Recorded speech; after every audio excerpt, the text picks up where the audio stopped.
आपण एखादी काम करायला लागलं ना, मग काही नाही, ते काम आपल्यावरच बसून जातं, आपल्यालाच करावं लागतं. जसं आता मला ब्लाऊज येतात, तर मग आता बाहेर टाकायचा तर प्रश्नच नाही. तर आता जवळपास 7-8 ब्लाऊज माझ्याकडे जमा झालेत. बघू शकता, मी हे सगळे कॉटनचे अस्तर आहेत, सगळे वॉश करून ठेवलेत. अजूनही आहेत 2-4. तर एवढे सारे ब्लाऊज मला शिवायचे आहेत. तर आता मला प्रश्न पडत आहे की मी शिवणार कधी, ते होणार कधी?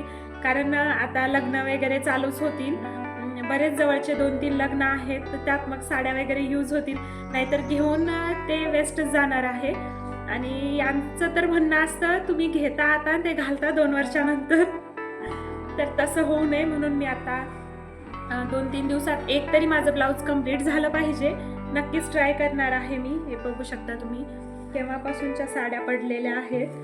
अजून माझं ब्लाऊज स्टिच करणं झालेलं नाही. तर आता नक्कीच एक ब्लाऊज मी स्टिच करणार आहे. तर तेच जर आपल्याला आलं नसतं, तर जेव्हा आपण साडी घेतली तेव्हा ते बाहेर ब्लाऊज शिवायला दिलंही असतं, ते शिवून रेडी होऊन राहतं, म्हणजे सगळं व्यवस्थित राहतं. पण जेव्हा आपण ते शिवायला लागतो, मग तेव्हा ते त्या साड्या घेणं होत राहतात, ते तसेच ब्लाऊज राहतात. तर आता नक्कीच मला शिवावं लागतील, कारण जवळचे लग्नही आहेत, त्या लग्नातही साड्या लागतील. तर आता मी ब्लाऊज नक्कीच ट्राय करेल. आणि नेहमी थोडे साधे शिवते, तर यावेळेस थोडेसे वेगवेगळं काहीतरी ट्राय करेल. आपण आपल्याच ब्लाऊजवर काहीतरी वेगळं ट्राय करू शकतो. तर बघू कधीपर्यंत होतील. आणि जसे मी ब्लाऊज शिवेल ना, तुम्हाला नक्कीच ते दाखवेल की कसं झालंय काय वगैरे. आणि 2 दिवसापूर्वी ना आम्ही निजामाबाद गेलो होतो. तर मला ना फोन बघायचा होता, आणि यांचा आणि सौरभचं हॉस्पिटल पण होतं, तर त्यासाठीच निजामाबाद गेलो होतो.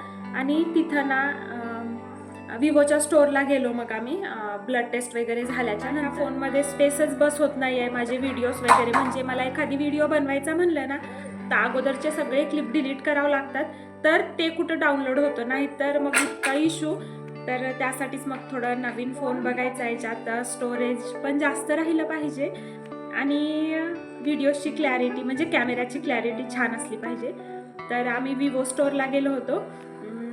आयफोन वगैरे तर आपल्याने घेणं नाही होत, म्हणलं चला विवो चांगला आहे, कारण माझा अगोदरचा फोन एक 12-13 हजारचाच आहे. आता मी सध्या जे व्हिडिओज अपलोड करते तो वाला फोन, पण तरी क्लॅरिटी तितकी खराब नाही, छानच येते.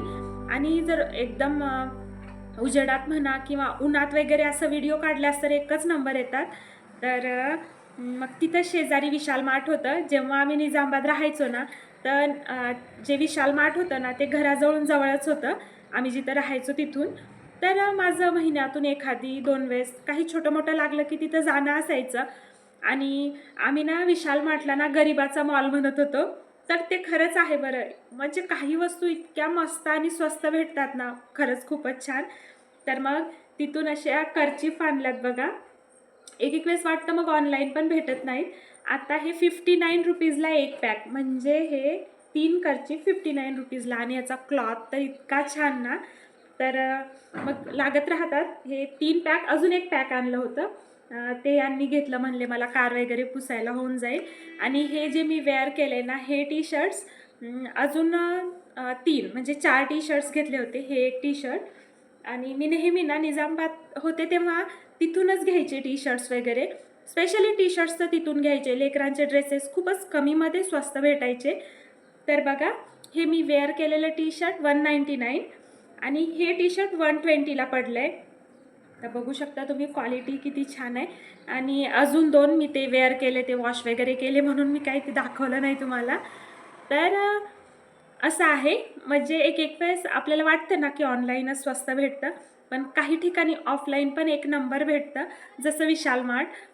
खरंच तिथं ना प्रत्येक गोष्ट खूप छान भेटते, रिजनेबल. लेकरांचे ड्रेसेस तर इतके एक नंबर भेटतात ना. होतं मग कधीतरी काय होतं, एखादी खूप दिवस टिकतं, एखादी टिकत नाही, असंही होतं. पण मला तिथं शॉपिंग करायला आवडती. पण ह्या आरमूरमध्ये तर काहीच भेटत नाही. इथून तिथं जा. आता खूप इश्यू होत आहे. ते विवोच्या स्टोअरच्या जवळ ते विशाल मार्ट होतं, म्हणून आमचं जाणं झालं, नाहीतर झालंही नसतं. पण स्पेशल कधीतरी आता लेकरांचे समर ड्रेसेस वगैरे घ्यायचे असतील ना, तेव्हा मी नक्की जाईल, तिथूनच आणेल. हाय, गुड मॉर्निंग. म्हणलं त्या टाईमला आज आम्ही निघलोत बरं, नाही तर प्रत्येक वेळेस आमचं असतं. म्हणजे स्पेशली आम्ही आदिलाबाद जात असतो ना तेव्हा, की समजा आम्हाला नाईटला उशीर झाला तर हां चला आपण मॉर्निंग 7ला निघूया, 8ला निघूया, असं आम्ही ठरवतो. पण ते टाईम 1-2 घंटे उशीरच होऊन जातो. पण आज आम्ही नाईटलाच ठरवलं होतं की 8ला निघायचं आणि घरून आम्ही 8-10 पर्यंत निघलोत. बरोबर टाईमवरच निघलोत. तर आज आम्ही आदिलाबाद नाही तर निजामाबाद निघालोत, कारण सौरभचं आणि यांचं ब्लड टेस्ट होतं. यांचं कंप्लीट बॉडी चेकअप होतं, म्हणजे इयरली एकदा तरी केलं पाहिजे. आणि आम्ही एंट्री केली होती निजामाबादमध्ये. आता आम्हाला पहिल्यांदा जायचं होतं डायग्नॉस्टिक सेंटरमध्ये, म्हणजे तिथं ब्लड सॅम्पल वगैरे देऊन नंतर मग दुसरे कामं बघायचे होते. तर पहिल्यांदा मग ब्लड टेस्टसाठीच गेलो आम्ही. कारण यांचं एम्प्टी स्टमक वगैरे द्यायचं होतं ब्लड, शुगर लेवल हे ते बघतात, त्यासाठी म्हणजे जेवणा अगोदर पण सॅम्पल द्यावं लागतं.